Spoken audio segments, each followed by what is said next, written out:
E sejam todos bem-vindos à 22ª edição do Entradas Extras. Estamos aqui mais uma semana para falar de beisebol. Hoje eu vim representando o ídolo de todos nós, o maior jogador de beisebol que já pisou na MLB.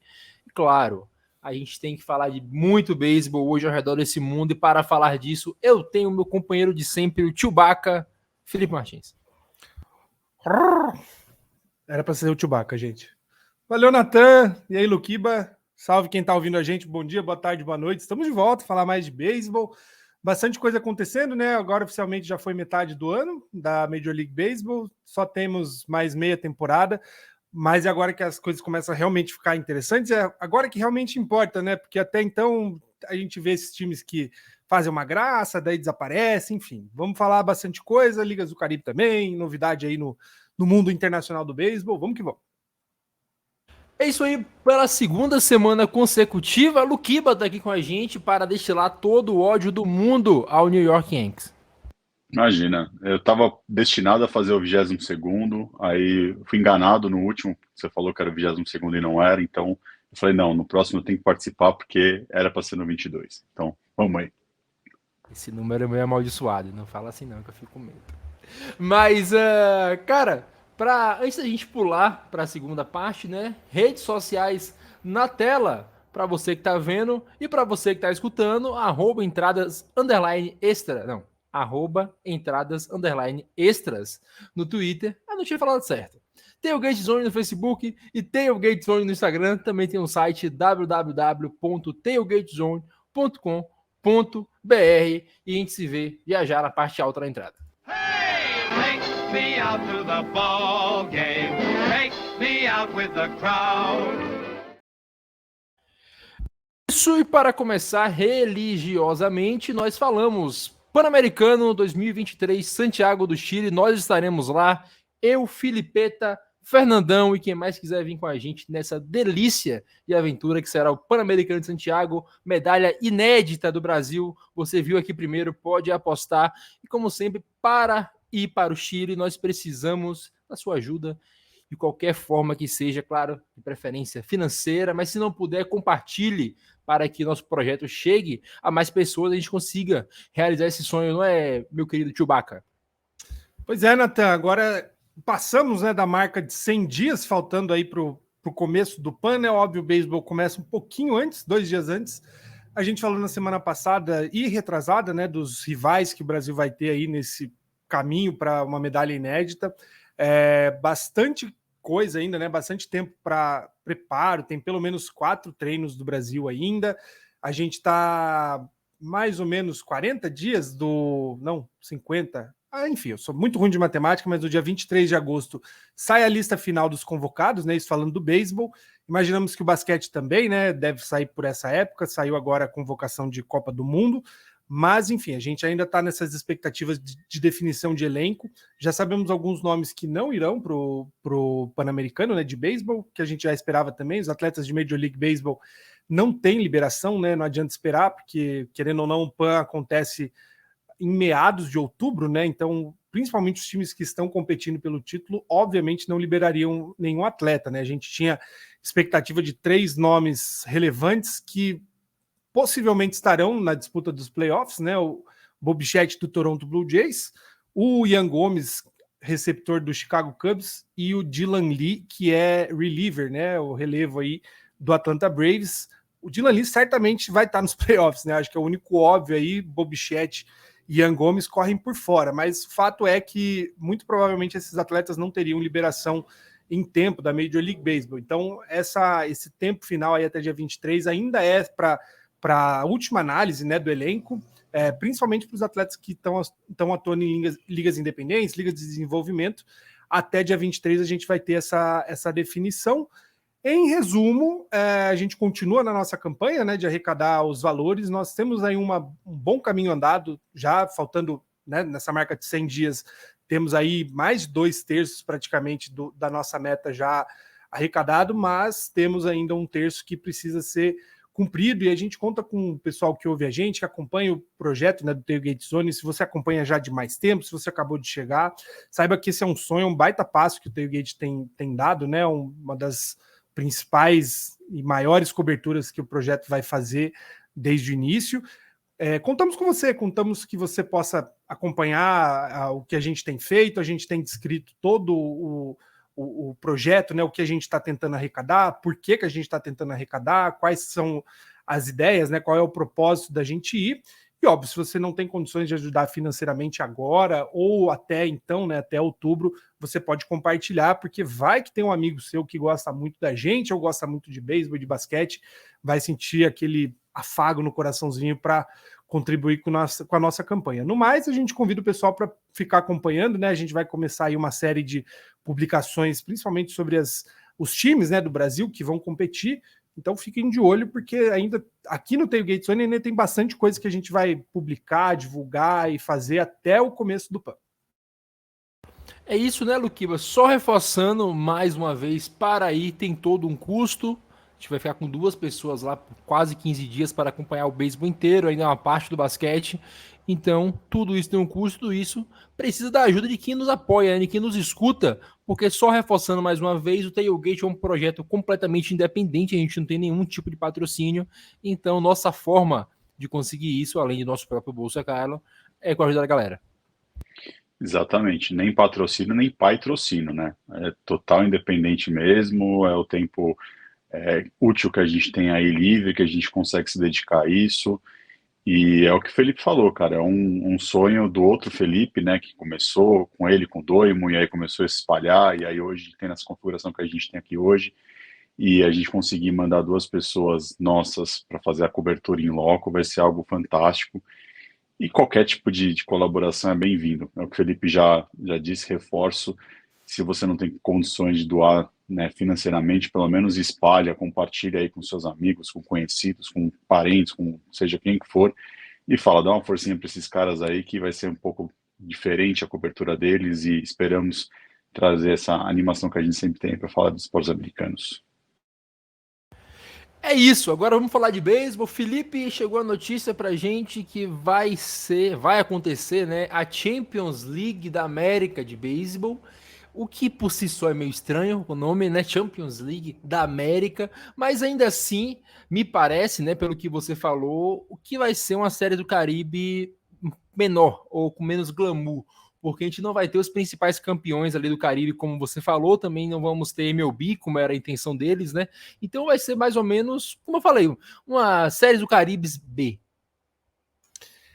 Pois é, Nathan, essa história, na verdade, ela não é nova, né, vamos dizer, né? Embora o anúncio oficial tenha saído agora, né, 2-3 dias atrás, né, dia 10 de julho, mas desde o começo do ano já se falava um pouco sobre a criação de uma liga, mais na cauda aí do World Baseball Classic, porque ficou muito aquela história de, pô, quem que é a melhor seleção, como é que você vai medir se de fato o beisebol japonês é muito melhor que o dos Estados Unidos, sendo que os jogadores não vivem com a torcida, né, principalmente da Major League, vive com aquele argumento de que não existe um desafio real no Japão para que você meça a eficiência dos jogadores, que é uma besteira por si só, mas naquela época já surgiu essa conversa de ter uma liga, mesmo que simples, em que disputassem os campeões de cada liga doméstica, né? Então teria o campeão da Major League Baseball, o da NPB do Japão, o da Venezuela, enfim, cada grande liga mandaria o seu representante. O fato é que, como tudo na World Baseball and Softball Confederation, né, a Confederação Mundial, como tudo é muito bagunçado, todo torneio internacional geralmente tem calendário achatado, é uma bagunça a classificatória, às vezes nem tem classificatória, né, por convite. Mais uma vez a gente vê um torneio que até tinha um bom potencial, mas ele já vai começar com o pé esquerdo, né? Primeiro que eles começam divulgando como o primeiro torneio de clubes campeões de ligas de beisebol, o que, como o Nathan já adiantou, a Série del Caribe faz muito bem, obrigado, já há muito tempo. E essa liga não vai ter, de fato, né? Esse campeonato não vai ter, de fato, o peso que deveria. Quando a gente deveria ter os principais times dos Estados Unidos e Japão, já foi reduzido. O Japão, nessa primeira edição, pelo menos, não vai participar, e o representante dos Estados Unidos vai vir de uma liga independente. Então, caiu bastante a força. Basicamente, nós teremos uma equipe da Liga Mexicana de Beisebol, que é aquela onde joga André Rienzo, o Reginato, que roda paralela à Major League Baseball durante o ano lá no México, que é, vamos dizer, uma segunda liga do México, né? A Liga de Inverno acaba sendo mais potente em termos de elencos, porque boa parte dos jogadores da Major League Baseball já estão fora de temporada e jogam no México, né? Assim como jogam na República Dominicana. Vai ter o time campeão da Série Nacional de Beisebol de Cuba e o campeão da Liga de Beisebol da Colômbia. Então, pelo menos 3 times de ligas locais, mais um time de liga independente dos Estados Unidos, nessa versão inicial da liga, né? Foram convidados, não teve exatamente um sistema de classificatória, né? Embora os campeões de Cuba, Colômbia e México sejam de fato campeões, o Fargo Moorhead Red Hawks, que é o da Liga Independente, foi um convite, né? E enfim, vai inclusive ser a sede do campeonato. Fato é que vai começar no dia 28 de setembro até o dia 1º de outubro, então tiro bem curto mesmo. Espero que nos próximos anos a gente veja de fato um torneio mais estruturado com a promessa que existiu, né? Não essa... não sei nem como dar o nome, não quero ofender o torneio, mas parece uma gambiarra, pelo menos para cumprir um calendário ainda esse ano, né? Poderia ser mais estruturado e com mais calma, mas não é. Então, a ver, né? Vamos ver como é que se sai essa primeira edição. O torneio vai acontecer na cidade de Mérida, no México, na casa do Leones de Yucatán, que é o time que o André Rienzo defende, né? Que a gente, vez em outra, fala aqui. Mas é isso, não estou com grandes expectativas, para ser bem honesto, porque deveria ser muito melhor do que parece que vai ser. É isso, né, Luquiba? Como falou o Felipe, tinha um potencial para talvez ser algo legal, mas me parece também, como eu falei no começo, que vai ser algo levado nas coxas. Até pela data que está marcado, né, 28 de setembro a 1º de outubro, é o final da reta final ali da MLB, onde tá todo mundo prestando atenção no final da corrida para os playoffs, né? Então já marca o campeonato numa data que já não é tão legal para você conseguir acompanhar, ainda mais com todos esses problemas que tiveram. A primeira edição tem tudo, infelizmente, para ser esquecível. Com certeza, eu acho que assim, eles tinham 2 possibilidades. Ou você marcava durante o All-Star Break, talvez você poderia ter alguma chance de convidar algum time da Major League para participar, ou você espera a pós-temporada, né? Off-season, né? Então, assim, você já marca durante a temporada, você já sabe que vai ser um fracasso a nível de público americano. E aí é o que o Felipe falou, eles tinham expectativa de ter uma liga com mais de 140 clubes, né? Se você tem média aí de 210 federações que representa a WBCS, eles tinham uma expectativa grande de fazer uma coisa monstruosa, e aí você tem 4 clubes, sendo que o americano é um clube independente, uma liga independente. Então você já mostra que a liga não veio para ter força, que parece que literalmente isso. Tínhamos uma data, provavelmente assinamos algum contrato com alguma federação aqui, provavelmente foi o que ele falou, né, o Leones de Yucatán, que vai ser o representante, né, da Liga Mexicana, provavelmente devia ter algum acordo, alguma coisa comercial, e aí não podia romper, então fingiram fazer alguma coisinha aí, só para, né, ter, provavelmente vão ser 4 dias de jogos, né, então, sei lá, vai ser uma coisa muito estranha, né. Mas, cara, eu fico feliz se pelo menos o Rienzo jogar e o Yucatán for campeão. Então, fica aí a torcida. Felipe, para a gente fechar aqui a primeira parte, né? O Fernandão não está aqui hoje como faria, trazendo as atualizações dos playoffs da Liga Cubana, que como é muito difícil arrumar esses dados, não tem transmissão, o Fernandão tem o seu correspondente em loco para fazer isso, mas ele te passou as informações, né? Já temos uma série definida, de resto todas as outras estão abertas. Pois é, Natan, a gente tem tentado acompanhar, né? O Fernando sempre traz o destaque da Série Nacional de Beisebol de Cuba, é uma das mais tradicionais do mundo, né? O beisebol cubano é muito, muito forte desde sempre, principalmente em nível de América Latina, né? A gente está falando provavelmente do maior campeão internacional em competições como os Jogos Pan-Americanos, Jogos Olímpicos. O beisebol de Cuba, mesmo tropeçando com a falta de investimentos e os problemas naturais, né, ao contexto da ilha, ainda assim põe bons resultados, né? De lá saem grandes talentos da Major League, a gente viu aí no último All-Star Game, um monte de gente, no Home Run Derby também. O fato é que esses playoffs estão acontecendo, né? Funciona mais ou menos como funcionaria na Major League Baseball, né? A gente tem 8 times fazendo uma quartas de final, vamos dizer, que seriam as séries divisionais. Quem vence essas avançam para fazer uma semi, que seria a Championship Series, né? A ALCS e NLCS. E aí os 2 melhores times, o melhor time, né, de cada uma dessas séries disputa de fato o título, que seria a World Series de Cuba. A gente ainda está nessa fase de quartas, né? Então só tem uma série definida, como você falou, Nathan, que é a Las Tunas, né? Las Tunas já classificou contra Ciego de Ávila. O Fernando certamente traria informações mais consistentes, ele vai trazer, mas em resumo é isso, né? A gente tem algumas outras séries encaminhadas. O destaque é que temos os 2 principais times em contextos bem diferentes, né? Industriales, que é o maior campeão de Cuba, um dos maiores, quase não classifica e classificou já encaminhado para rodar, né? Santo Espíritos já está com uma vantagem aí de 2 jogos, né? São séries melhores de 5. Santiago de Cuba, que é o outro grande time da ilha, está empatado, então tem mais um jogo definitivo, e aí as outras 2 séries, uma série, aliás, né, Matanzas e Artemisa, definida também, tem mais pelo menos 2 jogos para ser definida de fato. De novo, né, são jogos mais difíceis de acompanhar, embora tenha geralmente transmissão por YouTube, né, vez em outra a gente consegue achar links. O nosso compromisso, né, Nathan, é que nas próximas semanas o Fernando traga informações mais completas, e aí também um spoiler, né, a gente está tentando organizar para que o colega do Fernando, que é lá de Cuba, possa trazer nessas informações. O nome dele é Félix. A gente tem óbvias dificuldades de conexão e tal, mas logo a gente traz material especial sobre o beisebol de Cuba. É isso, vamos fechar aqui, a gente volta na parte baixa para falar de All-Star Game e muito mais MLB.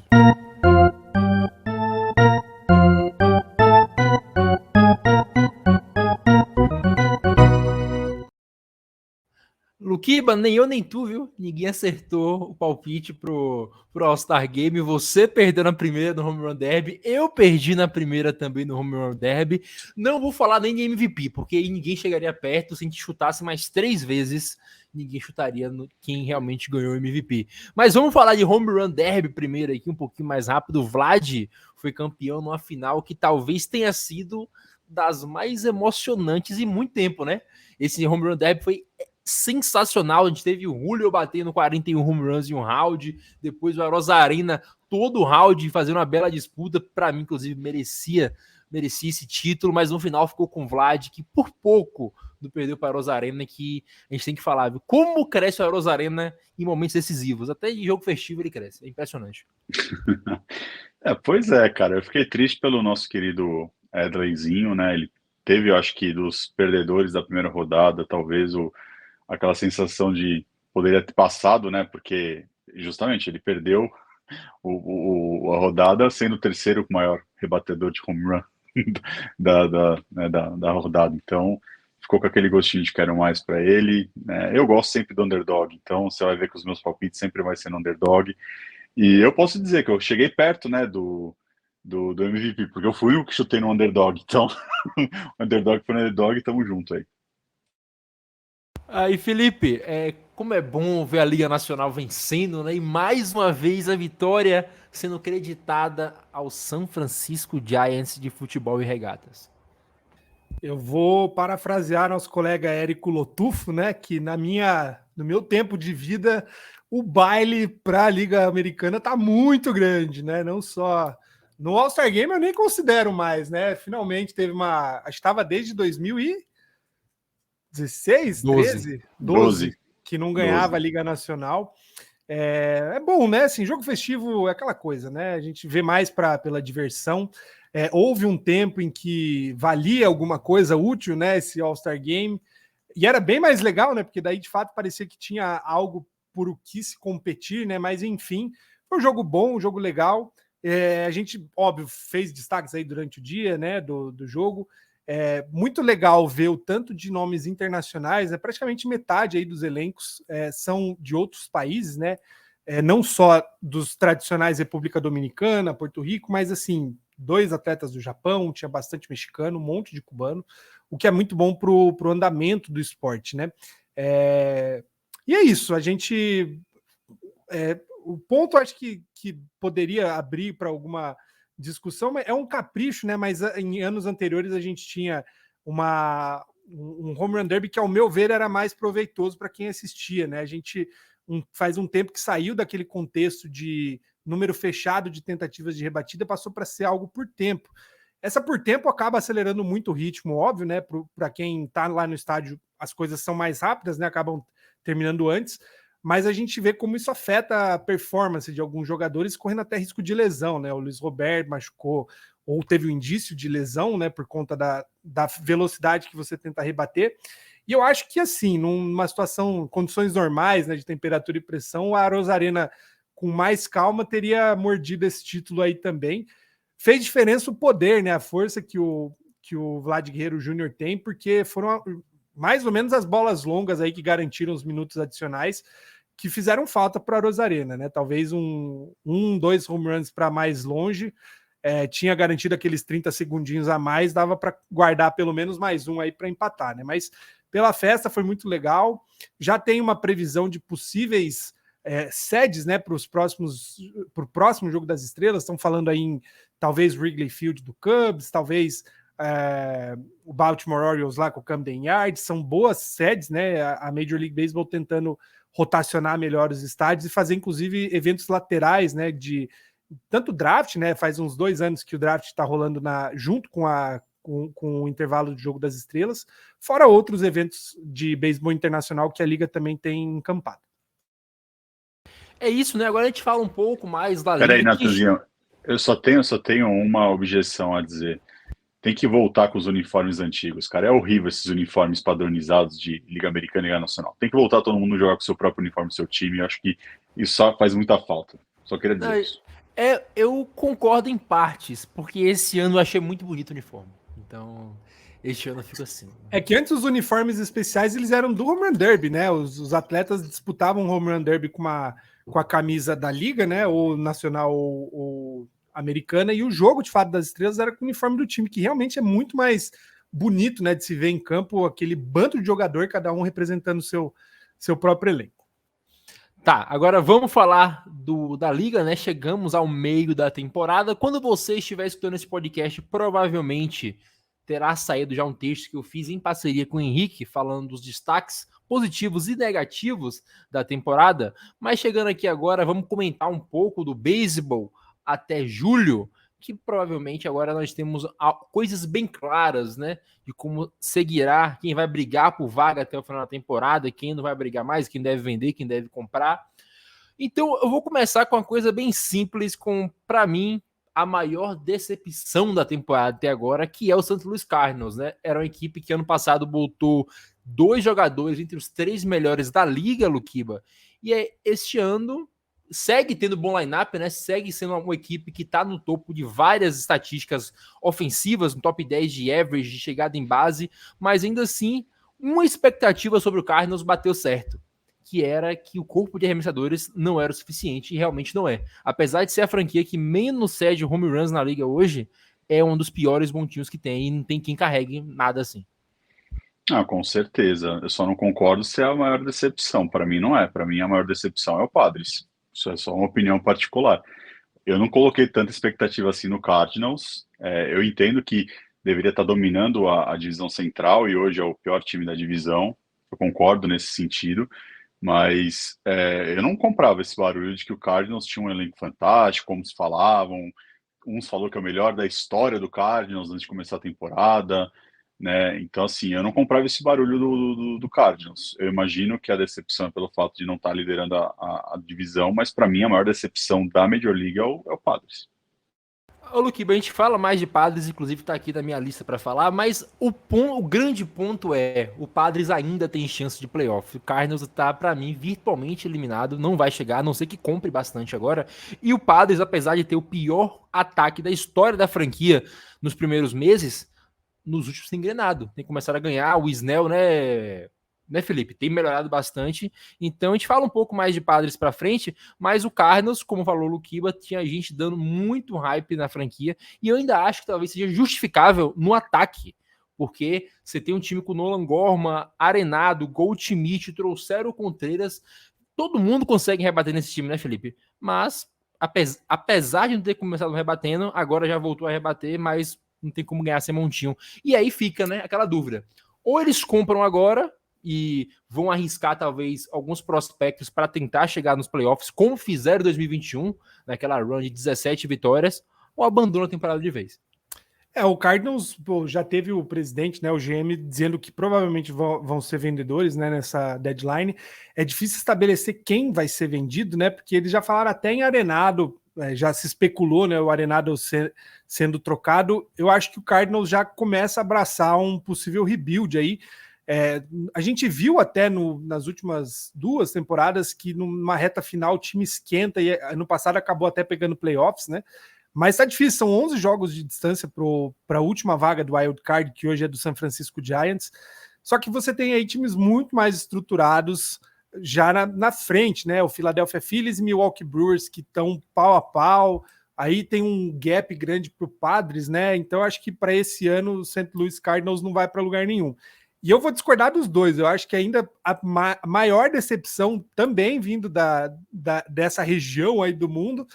O New York Mets gastou uma grana para conseguir montar um elenco que simplesmente não funcionou, né? O Mets está a 7 jogos do Wild Card, certamente não vai para lugar nenhum e vai morrer com uma baita dívida, né? Porque todo esse elenco montado aí gerou um rombo nas finanças, na sustentabilidade a longo prazo, né? E, enfim, não vai garantir nem playoffs, né?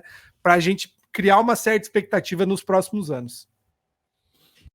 Ô, Luquiba, eu não sei se você que assiste há mais tempo aí pode me lembrar se já teve algum tanque mais caro que esse do Mets. O Luquiba tinha caído, se jogou. O tanque não.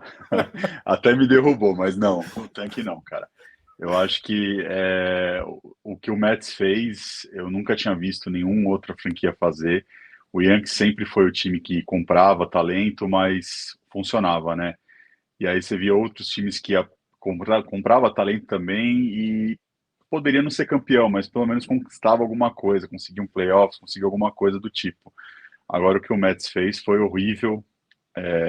Para mim, só para defender, eu entendo também falar o Mets se é decepção, mas pelo que o Padres fez temporada passada e ter melhorado, só por isso que eu acho que o Padres é uma decepção maior do que o Mets. Porque o Mets é aquela história, você faz um time, você monta lá, coloca, é incógnita. Pode ser que funcione, pode ser que não funcione.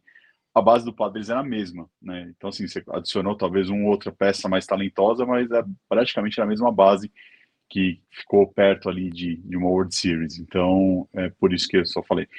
E, cara, o Mets é o time que tem o melhor dia do mundo, que é o dia do Bob Bonilla. Então, assim, não tem como ficar triste com os caras. Deixa os caras aí criar outros Bob Bonilla aí pra frente. Ai, que maravilhoso. Para a gente continuar aqui nessa Liga Nacional, né? Falar mais 2 pautas dela. A Liga Nacional, a National League Oeste, que é ali a divisão que hoje é liderada pelos Dodgers, ultrapassaram no último dia da primeira parte, é a divisão mais forte da liga há alguns anos já, né? A gente tem Dodgers brigando, Padres com um excelente time, não está bem, mas o D-back surpreende e os Giants ocupam um playoff. Hoje são 3 times indo para os playoffs, com o Padres ainda com uma possibilidade, uma esperança que se melhore. Tirando o Rockies, que não é time, todos são 4 times decisivos, 4 times que podem chegar longe, se engrenarem. Inclusive o Giants, que não tem tantas estrelas, né? Mas como eu comentei em algum podcast atrás, aí é o time com mais jogador médio da liga. Não tem gente ruim, também não tem estrela. Mas todo mundo médio, então num dia bom, beisebol, você consegue ir longe assim. Mas falando sério agora, essa é a divisão que talvez esteja mais em aberto hoje, né? Também tem a divisão central ali que... É central? Não, é a divisão leste, que é a do que o Reds lidera hoje. Que tá em aberto também, porque muita gente ainda não confia no Reds. Eu sou desse tipo de gente. Mas falando agora da Liga Nacional Oeste, né? Que é a pauta... A gente tem que comentar que muitos times vêm surpreendendo, como é o Giants e o D-backs, que a gente não esperava, o Padres decepcionando, como citou o Luquiba, o Dodgers mais uma vez, no ano que eu esperava que fosse baixo deles, dominando mais uma vez, né, passaram à frente. No final das contas, Luquiba, quem é que vai levar essa divisão? Sua aposta, o melhor time até hoje, o que te surpreende, o que te agrada, né? Na divisão Oeste, que é a melhor divisão dessa liga. Bom, respeito o seu clube, mas é o Dodgers. Para mim, antes de começar a temporada, eram eles. Eles tiveram aí bastante estabilidade, principalmente por conta da rotação, várias lesões, né? Então, os caras, na mesma semana, tiveram que promover Bob Miller e esqueci o nome, o outro, os dois subiram praticamente juntos para estrear. Os caras estão sempre ali e parece que o talento não acaba. Você vê, o Buehler, alguns anos atrás, apareceu do nada, como o Kershaw também já tinha sido aparecido do nada, e aí o Bob Miller, não sei, vai aparecendo. Os caras vão sempre achando gente para rotação ou para o próprio time também. E para mim era questão de tempo eles assumirem, e eu imagino que até o final da temporada eles não vão mais largar. Podem até sofrer alguma instabilidade, mas eu ainda acredito que eles vão terminar, e vão terminar com 90 e tal vitórias ainda. Não, e eu concordo contigo. Hoje eu concordo. No começo eu apostei no Padres com o Dodgers indo wildcard, mas é impressionante, né, como o Dodgers consegue fazer tudo bem. Os caras draftam bem, os caras trabalham bem na farm, os caras trocam bem. Só não ganham o título, mas o trabalho é bem feito. Então tem que bater palmas quando tem que bater palmas. E, Felipe, é bom, né? A gente gosta de ver jogadores mais novos, você que principalmente os brasileiros, mas ver o D-backs chegando tão longe, com Corbin Carroll chegando e aquela renca de jogador também vem atrás dele. O próprio Giants vai na mesma toada de ter jogadores novos, o time mudou depois que chegou o Patrick Bailey, então são dois times que diferem, né, de Padres e Dodgers, que são os times que tem muita gente sim que veio da farm, mas também tem muito dinheiro investido, muito dinheiro gasto. O D-backs e o Giants é um trabalho que me aparenta estar começando agora, desses caras chegando, como é o Carroll lá, como é o Bailey nos Giants. A gente está vendo quase que um fim de janela do Dodgers, né? O Dodgers passou os últimos 6, 7 anos praticamente concorrendo diretamente ao título, né? Venceu em 2020, mas nos anos 17, 18, 19 praticamente esteve na disputa direta. E como o Luquiba falou, né? Parece que você chacoalha uma árvore lá, cai prospecto bom, então é muito difícil criar uma expectativa que não vai ser o Dodgers a levar a divisão, né? Óbvio que playoffs tem uma conversa bem diferente, e aí eu acho que outros times podem surpreender se chegarem nos playoffs, né? Eu acredito até que o Padres tem uma chance até que boa se conseguir de fato chegar aos playoffs, mas é uma briga antes da briga, né? Então o Dodgers leva uma certa vantagem nesse sentido, porque tem classificado com certa folga como campeão, enfim, concorrente direto da divisão. É um caso muito parecido com o Rays, né? Não adianta apostar contra, porque bem provavelmente o Dodgers vai levar a divisão. No caso do Arizona, eu gosto de ver justamente porque é um time diferente, né? A gente fala sempre dos mesmos times competindo, parece que a gente gira, né? Não repete o campeão, mas repetem os concorrentes ao título. Ter Diamondbacks competindo, ter Miami Marlins competindo, ajuda a mostrar que a liga de fato tem uma certa sustentabilidade a longo prazo, né? Os times vão aos poucos construindo os elencos de baixo, né? Não dá para dizer que o Diamondbacks é um time que está eternamente tancando, eles têm tentado, né? Trazem um jogador ali, outro aqui, fazem trocas. Parece que agora conseguiu dar liga num time, né? Essa reta final da divisão oeste da Liga Nacional realmente vai ser muito boa de se acompanhar, como a gente tem criado expectativas nos últimos anos, né? Já vamos aí para o 3º ou 4º ano de um San Diego Padres robusto, né, com bastante nome de peso e de fato um time construído para disputar, mas ainda temos os outros concorrentes que neste momento estão melhor. É isso aí, para a gente finalizar agora este papo da Liga Nacional, tem dois times que são certamente as surpresas, acho que ainda mais que o D-backs, né, como falou o Felipe, o D-backs ainda tenta, deram um contrato grande para um Bumgarner uns anos atrás, agora fazem trocas inteligentes, contratos bons, e conseguem estar ali. Outros times que a gente fala que nem tentam é o caso dos Night Reds, que agora, com a galera que chegou da farm, o McLean, o El De La Cruz, tá liderando a divisão, e se alguém me dissesse que o Reds seria um dos melhores times do beisebol ao final de começo de julho, eu ia falar que tava maluco, ou era o João. Mas fora isso, se bem que nem o João falava isso, né? Então, o Reds e o Miami Marlins, no começo da temporada, parecia que o Marlins, mais uma vez, ia ser um andorinha tentando fazer verão. Foi o caso do Cindy ano passado, parecia que seria o Arraes esse ano. No começo ali do primeiro mês, a gente via que se tirasse o Arraes do time, a média de rebatida do Marlins era a Mendoza Line. Então, era absurdo. Hoje, o Marlins ainda não é dos melhores times rebatendo se você tira o Arraez. Mas, claro, você não vai tirar o Arraez dessa conta. Com o Arraez, o time é um dos melhores times em média de rebatida. É o segundo time que mais rebateu na liga. Então, é um time que pode ir longe. Eu não sei se é sustentável ainda, porque eu ainda acho que o Phillies vai terminar à frente dos Marlins. E aí, resta a gente saber se o Marlins vai conseguir ganhar a briga ali contra Giants, contra Padres, contra Mets, talvez possa chegar aqueles outros ali que, para mim, vão brigar pela última vaga e ali vai sobrar para o Marlins também. Mas, voltando, eu quero saber, Luquiba, se a gente consegue postular aqui, comentar se Reds e Marlins são sustentáveis até o final do ano, né? O Reds talvez seja até uma situação mais fácil, porque ele briga dentro da divisão contra um Cardinals que não existe mais, provavelmente, e o Milwaukee Brewers que oscila o tempo todo. Olha, o Reds, eu não lembro qual revista, mas já tinha falado que o Reds seria campeão em 2024. Então, o sucesso esse ano não é nenhum mistério, né? Talvez um ano antes, mas tinha uma farm muito interessante, tinha uma base muito interessante, então era esperado que em algum momento o time ia fazer algum barulho. Eu acho que o barulho está vindo mais cedo, mais por conta da ineficiência dos adversários da divisão do que do próprio Reds, né? O Reds está fazendo uma campanha razoável, né? Tem acho que 6 ou 7 jogos interessantes de ter feito, mas você vê, um time que tem uma campanha positiva e tem um diferencial negativo, você fica um pouco, né, com o pé atrás. É o que você falou do Marlins, o ataque do Marlins não funciona, o ataque do Reds funciona, mas a rotação não funciona. Então, assim, é um time que você ainda fica com um pouco de pé de falar se vai ter substância ao longo do final da temporada. Eu ainda acho que talvez o Brewers pode beliscar essa divisão pela inexperiência e pela rotação do Reds, que se eles não resolverem isso, eu acho que vai ser o calcanhar de Aquiles do time.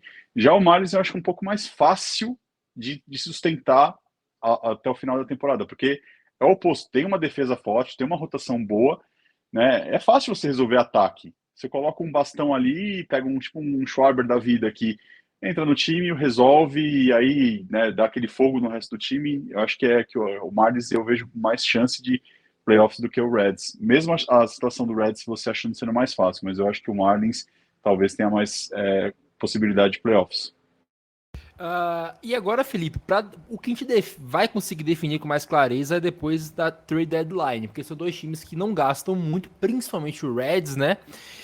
E o que eles forem comprar vai dizer muito. O Marlins, como falou o Luquiba, precisa de mais um bastão. O Reds precisa de mais gente na rotação, porque muita gente ali é novato.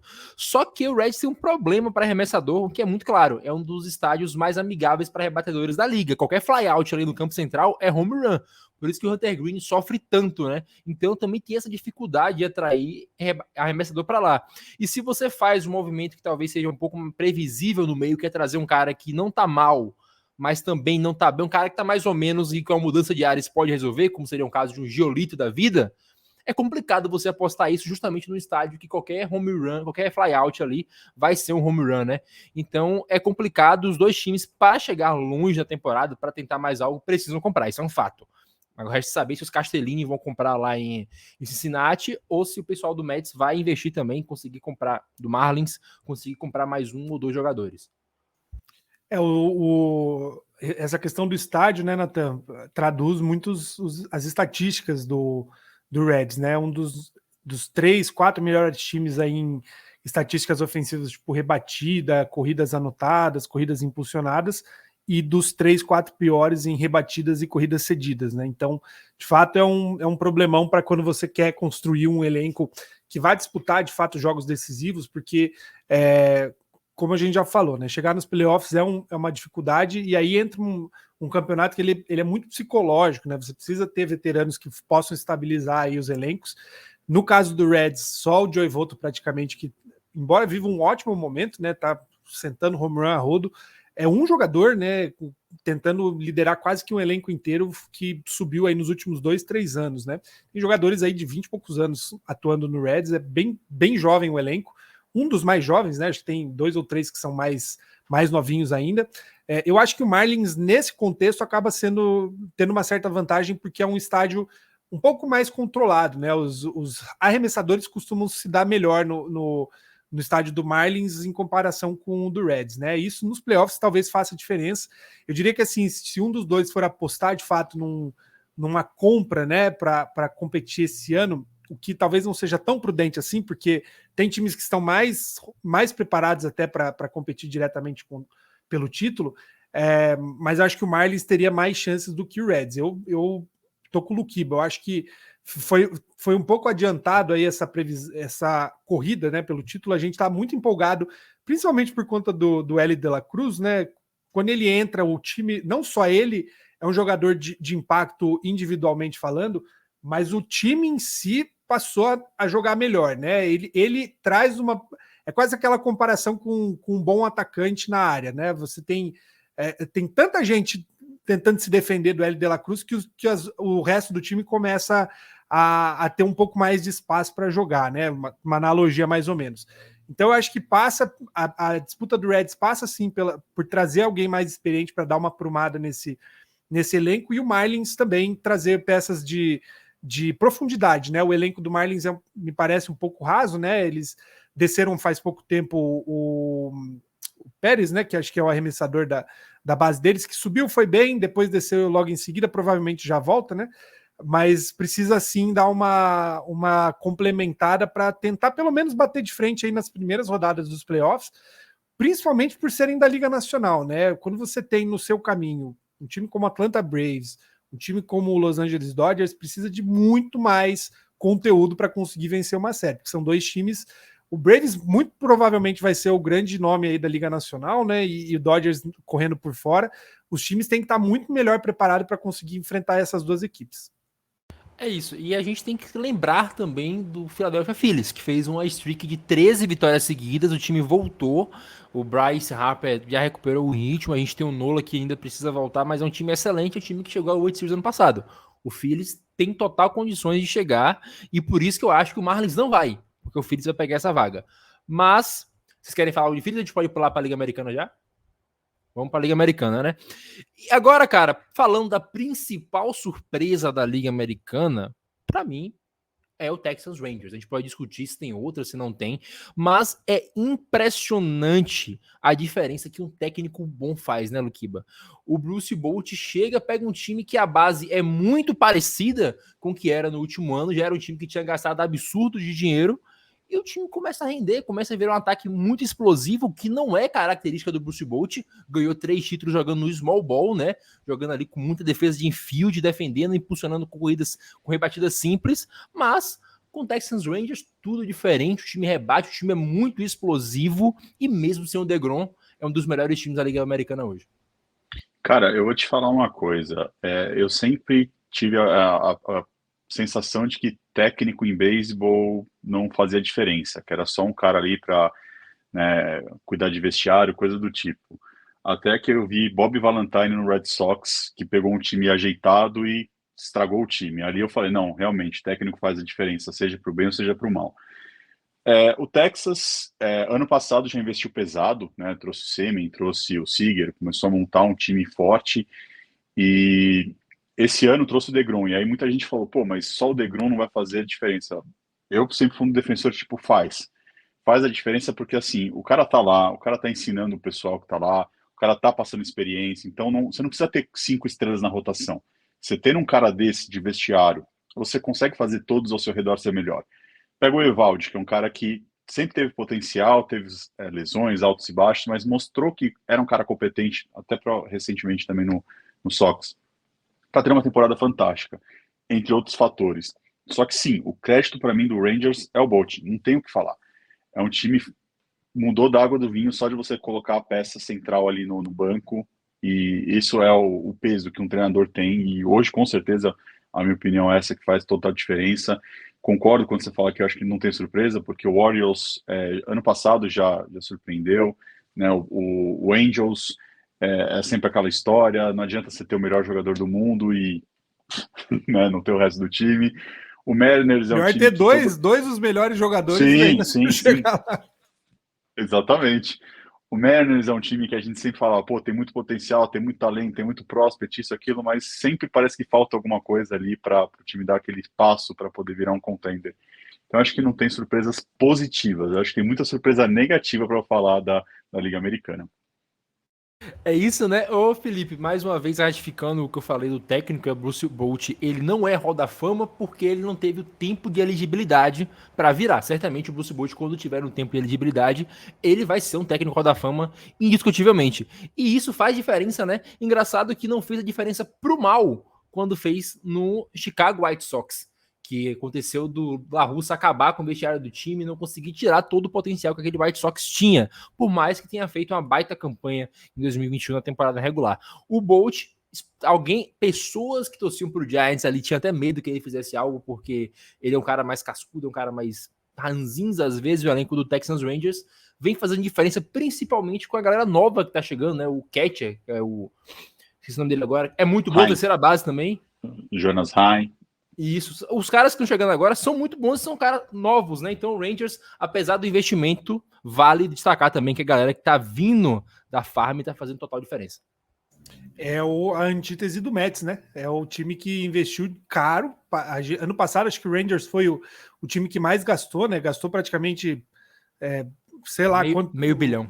Meio bilhão, né? Praticamente com Seager e com o Semien de cara, né? Foram um dos primeiros contratados aí da Free Agency. Deu uma boa bagunçada no mercado, inclusive. E rendeu, né? Um time que, como a gente já falou, é o que mais anota a corrida praticamente, um dos melhores de rebatida. Tem muito do técnico, eu sou partidário da mesma visão que o Luquiba, né? Quando você acha que um técnico não pode fazer diferença para o positivo, você vê que um técnico ruim e mal preparado derruba o time, né? De novo, exemplo não só do Bobby Valentine, mas o Red Sox, né? Sem fugir do óbvio, quando em 2020 tinha nem lembro o nome do cidadão, né? Foi um técnico tampão lá. Que também, né? O time não conseguiu sair do lugar, mesmo tendo uma mínima base. Técnicos ruins acabam derrubando o time, né? Não conseguem extrair o potencial, né? Então, bom acerto do Rangers ter o Bosch e também se manter meio firme ao planejamento, né? Investiu caro em alguns jogadores, mas continua perseguindo o título, né? Tá certo que, assim, a minha visão é que o Rangers se beneficia muito de um fim de janela competitiva do Astros, né? O time que passou muito tempo competindo tá vendo essa geração toda passar, e aí o Rangers basicamente está ocupando o espaço que o Astros ocupou aí pelos últimos 6, 7, quase 10 anos. Então, a gente passa a ver uma nova fase na divisão oeste da Liga Americana. Rangers sem muita concorrência, né? Porque tanto Angels quanto Mariners precisam melhorar um bocado ainda para conseguir competir. Imagino que a gente vai ter aí uma certa recorrência do Rangers para competir, né? De fato, o Rangers que nunca ganhou, né? A World Series, então é um dos times a se prestar muita atenção, porque é a grande história a ser contada aí nesses últimos tempos. O Rangers que conseguiu o baita feito de perder uma World Series, de deixar de ganhar uma World Series, né? Faltando uma eliminação. Tomaram o home run lá do Freeze e depois perderam. Uma coisa lamentável, de fato, para as franquias amaldiçoadas de Dallas, como é o caso do Rangers. Mas a gente continua falando aqui de Liga Americana, falando agora da divisão do querido Red Sox de vocês. É a melhor divisão do beisebol hoje. Incontestavelmente, todos os times estão positivos. Contudo, entretanto, todavia, não dá para mandar todo mundo para playoff, né? A gente tem o Yankees ali que talvez fosse o favorito. Eu tinha postado no Baltimore no começo do playoff, no começo do podcast, logo nos primeiros episódios ali, eu falei que o Baltimore ia ganhar, mas era minha bold prediction para isso. Mas no momento, as duas principais forças históricas, Luquiba, estão ficando de fora, que é o Boston Red Sox e o New York Yankees. Confesso, inclusive, que o Red Sox me surpreende estando positivo, porque eu não esperava que o Red Sox estivesse assim, apesar de ter bons nomes. Eu gostava bastante das contratações pontuais que fizeram, como foi o caso do Yoshida, como foi o caso do terceira base, como é o nome? Do Dodgers, o Ruivo. Turner. O Justin Turner. Então, apesar disso tudo, eu achei que o Red Sox perdeu bastante na rotação, não me empolgava bastante os calouros que subiam, mas tá positivo, né? A gente tem o Yankees ali que, por outro lado, com campanhas bastante positivas, eu posso dizer que o Yankees decepciona e que o Red Sox me surpreende de uma forma positiva. Concordo total. Eu acredito que eu não conheço nenhum torcedor do Red Sox que tinha expectativa desse time estar rendendo o que está rendendo nessa altura do campeonato. A gente estava esperando para brigar, talvez, ali com os piores times para pegar uma pique, talvez top 5. Eu acho que seria essa a expectativa de qualquer torcedor. E aí você vê o time que está sempre ali entre os 50, cai um pouco, sobe um pouco, mas fica, né, nessa onda, eu acho que é positivo. E o mais positivo de todos, para mim, é Brian Bell, que é um cara que tem potencial e tomou muita porrada no passado, né? E aí todo mundo falou, pô, o cara não serve. E aí o cara, de fato, mostrou que estava tendo mais azar, né, do que uma qualidade no ano passado. O Yankees, sim, para mim é a decepção. Pode só falar que tá, mas tá positivo. Cara, um time como o Yankees tem que estar dominando como Texas está dominando, como o Braves está dominando, como, né, outros times, o próprio Tampa está dominando. Então, esse era o papel do Yankees e não está fazendo isso, para mim, é decepção, sim. Baltimore sempre foi uma surpresa grata, né? Era um time que a gente sempre falava, a farm de tanto Baltimore quanto Seattle, né? Que eu falei do West. Era dois times que a gente sabia que para o futuro ia apresentar, né? E Baltimore já está apresentando isso. O passo que Seattle não estava conseguindo dar, Baltimore parece que já conseguiu dar. Então, é um time que ano passado já fez barulho, esse ano tem tudo para ir para os playoffs.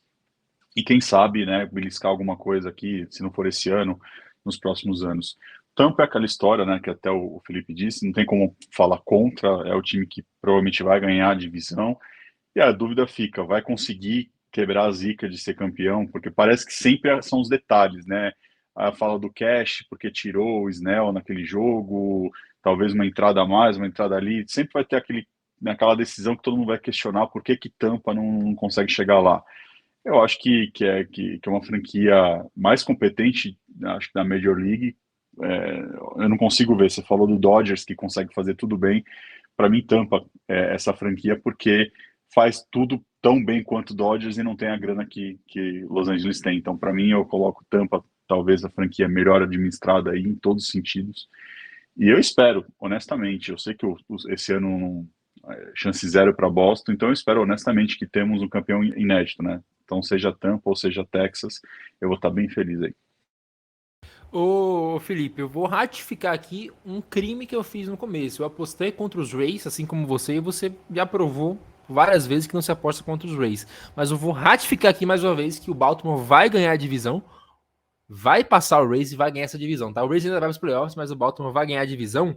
Mas falando aqui agora, é muito provável que a divisão mande 3 times aos playoffs, né? A última vaga ali vai brigar, provavelmente até o fim, entre Boston, Yankees e Toronto.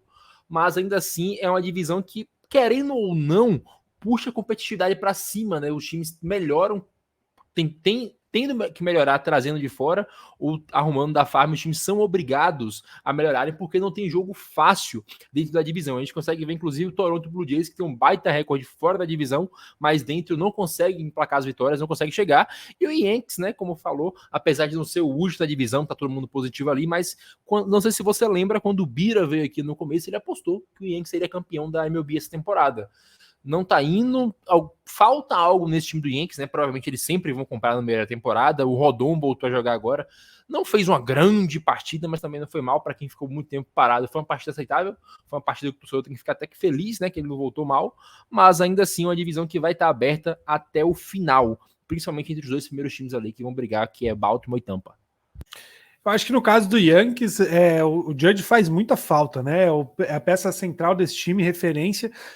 Foi o Judge machucar, o Yankees perdeu muita força. Não é um time ruim, embora quando você olha, assim, não é um time também socado de estrelas, né? Você tem uns 3, 4 jogadores que são referências aí na posição. O Garrett Cole é muito bom, o Rodon foi uma boa contratação, o Judge, mas o resto do elenco são jogadores que produzem, né? Que, ainda mais no estádio do Yankees, que acaba favorecendo principalmente para home runs, né? Mas também acho que criaram muita expectativa por conta de um novo momento. A gente falou do Volpe no programa passado. O Volpe não rende tanto assim quanto se esperava. O time como um todo não está entregando. E aí, de novo, né? É uma divisão muito difícil. Não tem muita margem para você ter dias ruins aí, né? O Red Sox tem ido bem, na verdade, até contra os times da divisão esse ano, tropeçou bastante fora, principalmente contra os times da Liga Nacional. não sei se vai ser tão simples assim quanto o Luquiba acha de não ter chance, né? Eu acho que o Red Sox, assim como o Yankees, vai brigar até o fim, provavelmente por essa última vaga, né? Eu acho que tem uma chance real de os 3 times do Wild Card serem da mesma divisão. E eu também acho, Nathan, que se tem um time que pode roubar aí um título de divisão dos que a gente cria mais expectativa é Baltimore. Baltimore não está tão longe assim do Rays, né? Essa segunda metade ainda está apenas começando, né? Baltimore está começando a de fato esquentar esses novos nomes, com um time que, ao meu ver, está um pouco melhor no papel, né, do que o Rays. O Rays tem um bom ataque, mas a rotação tem alguns problemas aí, principalmente com lesões, né? Os principais nomes da rotação do Rays estão machucados. Então, Baltimore está com um time inteiro zerado, bons jogadores defensivamente, ofensivamente. É um time um pouco mais conciso ao meu ver, né? Eu não vou falar de novo, porque toda vez que eu falo contra o Rays dá ruim. Então, vou continuar torcendo para que o Rays continue bem, que quem sabe o resultado seja diferente no fim. E aí, mais uma vez, né? A gente está vendo aí os bons anos aí, pelo menos quase uma década, em que essa divisão acaba produzindo os principais concorrentes, né? Muito triste para quem está na divisão, porque é triste você ver um time com o recorde do Red Sox poderia liderar a divisão central, por exemplo, e é o último da divisão, né? Com grandes chances, talvez, de nem fazer playoffs, e a gente vê times como, por exemplo, o Cleveland Guardians com recorde empatado, né? 45 vitórias, 45 derrotas nesse momento, que é o líder da divisão, né? O Red Sox poderia estar se garantindo nos playoffs, não só o Red Sox, né? Mas outras equipes, né? O próprio Houston Astros classificaria com certa folga, o Yankees classificaria com certa folga. Mas é do esporte, né? Infelizmente a gente tem esse contexto, bom para competitividade e péssimo para quem torce para algum deles. É isso, vou encerrar aqui e a gente volta já com o walk-off.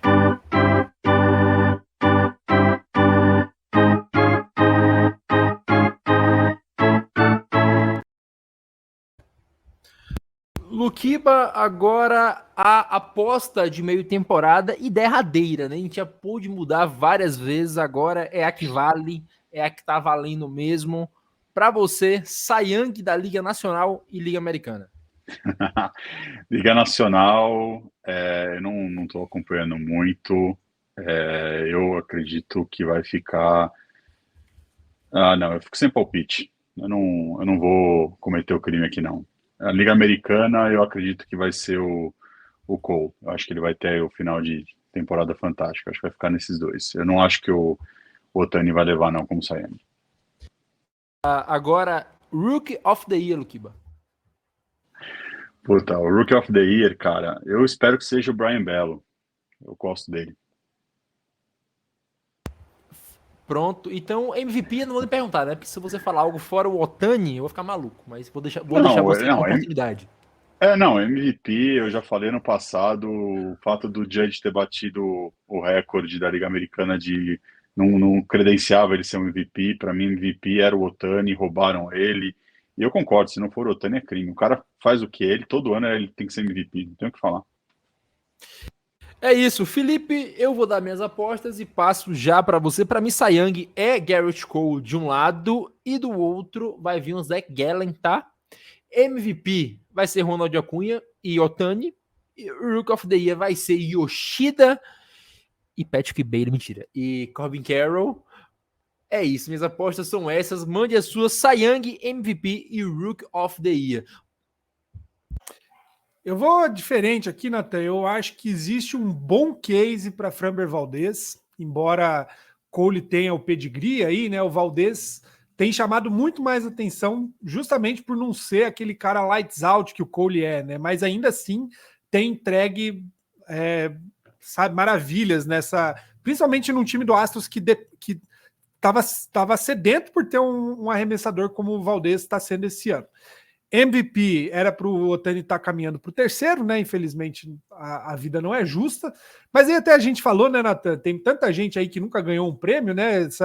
Com essa onda do joguinho do Immaculate Grid aí, a gente descobre que caras como Nolan Ryan nunca ganharam o Cy Young, o que é um absurdo. Mas eu acho que o MVP continua sendo Ohtani, e óbvio, o Acuna tá com... Assim como o Ohtani tem surpreendido por recordes, né? O Acuna também tem feito marcas que são surpreendentes. Eu não vou mudar meu voto de calouro do ano, mas por birra. Eu quero que o Yoshida ganhe, mas eu acho que tá mais para a mão do Josh Jung mesmo, principalmente porque o que o Rangers tem feito no ataque vai credenciar ele como um dos principais calouros, né? Que tem sido parte aí desse time. E Corbin Carroll, mesmo machucado, vai acabar levando esse prêmio. Também foi. Esse é talvez o mais consistente, né, das apostas que a gente fez lá atrás, falando de possíveis calouros. Corbin Carroll foi o principal nome desde o começo e de fato tá rendendo, né? Faltou o Cy Young da Liga Nacional. Eu vou de Strider. Eu acho que nesse fim de ano o Strider vai, principalmente pelo momento que o Braves vive, né? É um ataque que dá muito mais suporte para o arremessador. O Strider é um monstro, né? Esse cara aí para os próximos anos vai ser muito legal de ver. Mas ficarei muito feliz se Gallen levar, porque também é uma história muito legal ver atletas de times fora do mainstream levando um título. Mesmo com a lesão, o Corbin Carroll ainda tem um mês a mais de liga do que o L, né? Um mês ou dois, porque ele chegou bastante antes. Até o Patrick Bailey tem vantagem no L nesse tanto de jogo. O War é bem maior. Mas... Oi. Você não me perguntou, né, o Rookie of the Year da Liga Nacional. Não, na Liga Nacional não. Os dois, aí você não falou. Não, eu só não falei o Cy Young. O Cy Young eu me recusei a falar mesmo, mas perdão. Eu também vou no Carroll para Rookie of the Year, e MVP eu vou de Mookie Betts. Eu tinha perguntado, como você falou que ia se isentar do Cy Young, eu achei que seria do resto também, eu nem cobrei. Tá, mas vamos finalizar o podcast aqui. Mais uma edição com você, Luquiba. Um prazer ter você aqui com a gente para falar de beisebol. Falar de beisebol é sempre uma maravilha, falar com vocês é melhor ainda. Nos vemos na próxima semana com o podcast de número Michael Jordan.